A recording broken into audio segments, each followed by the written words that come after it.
Hello and welcome to the sideboard here at SCG Richmond. My name is Ruben Bressler and I am joined by Drew Levin. Drew was in the top 4 of the Saturday tournament, the team sealed event with Jason Ford and Jarvis Yu, and you are currently undefeated with a very interesting take on mono red that people might not have seen coming, but certainly will now if they ever have to play against this.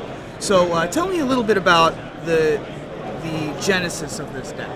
So this is a Young Pyromancer-inspired deck that had a lot of elements already in existence with a very aggressive Krenko's Command deck that popped up a bit before M14 came out, and Young Pyromancer is really the card that puts it over the top. Sure, so you have Young Pyromancer and Krenko's Command as your 2 token generators, basically, and we saw a little bit of this deck with the Dynacharge Goblin Rally combo that was able to take down. I don't even think it made the top 8 of an Open, but it certainly was around in the side events at Opens, and I had heard of it, and I'd wanted to do a deck tech on it.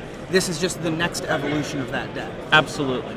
And so your token creators are Young Pyromancer and Krenko's Command, and you have several ways to take advantage of those token creators. You can either take advantage of them before they come into play with Foundry Street Denizen, which is a card that not a lot of people are expecting, I imagine. Well, it's your 12th 1-drop, which is a big deal when most mono-red decks really rely on starting the game with a 1-drop creature in play. Absolutely, and Foundry Street Denizen's at its best in this deck. Not only do you have the Krenko's Command to pump out 2 bodies on turn 2, but you also have Burning Tree Emissary, which almost always will be able to pump out 2 red creatures as well. Right. Because you've got Rakdos Cackler, Stromkirk Noble, Young Pyromancer, and Fire Fist Striker. So speaking of Fire Fist Striker, there's a new interaction with M14 that's Fire Fist Striker plus Mutavault. Right. It's very important in the new red decks, all of them basically, but especially in this one. Absolutely.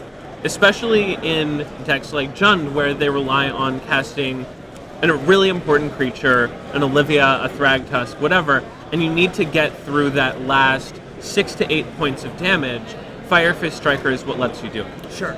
And so the ways that you can also take advantage of all these tokens, we have Hellrider, we have Dynacharge, as we mentioned before, a card that's very similar to Trumpet Blast, but certainly better at instant speed and much less expected than any Trumpet Blast in Limited might be. And certainly, even just for 1 mana, you get +2/+0 for a creature that's getting through. You can create a token that gives an additional power to Foundry Street Denizen. Yep. It can operate almost as a giant growth. Yeah, and you can also turn one of your 1/1s into a 3/1 to be able to trade with a Thragtusk in a pinch. Right.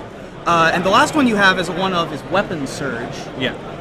Very good against the Naya Blitz and other 2/2s in the format, I Right. imagine. They just line up their lethal blocks, and you kill all of their creatures and keep all of yours. Right.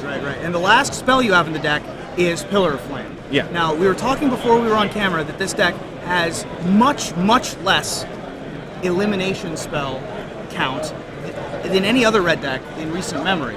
And you were saying that it's basically a white weenie deck. Right. And Pillar of Flame serves as the Path to Exile, Journey to Nowhere role of the 4 or even less elimination spell to be able to get stuff through. It plays much more like a white weenie deck in that what you're usually used to with mono-red decks is being able to attack them down to 6 or 8 and then finish them with Morbid Brimstone Volley or Searing Spear, and this deck really can't do that. Its way to kill people involves having creatures on the board, and so you can make far fewer suicide attacks. You're going to end up not attacking in a lot of combat steps so that you can set up a lethal Dynacharge, whereas in a more conventional mono-red deck, you would be attacking with everyone on every turn, just trying to force through damage before they overwhelm you. The really important part about this format with all of its great mid-range creatures is that you have to keep going toe-to-toe with their board or you're going to lose. And this is a mono-red deck that can do that where very few mono-red decks other than this can.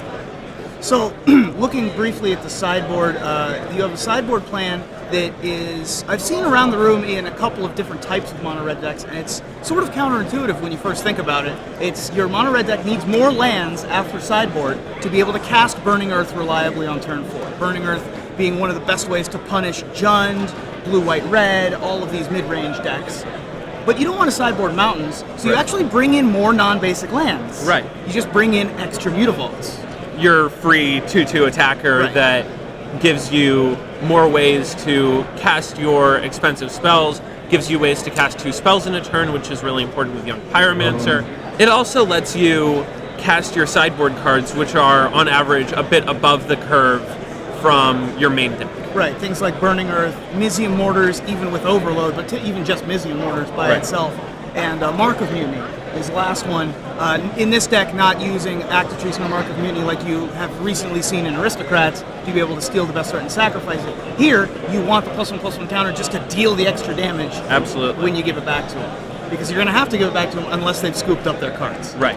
So, you're undefeated so far with this deck. Is there anything you wish you had in here that you don't currently, or is there anything you'd change so far? I'm really happy with how it's working. Excellent, yeah, and a lot of people were looking for the Young Pyromancer deck, I think, before this tournament. Did it have blue cards, things like Think Twice, be able to get value? Was it a combo deck with something like Burn at the Stake and Battle Him? Or is it just something that uses the tokens as more damage, which I think is exactly what you've done here, and this looks like a ton of fun. And all the best of luck going forward in this tournament. Maybe you'll get back-to-back top 8s. I sure hope so. Yeah, there you go. Well, from the sideboard, I'm Ruben Bresley. This was Drew Levin here at Star City Games Richmond.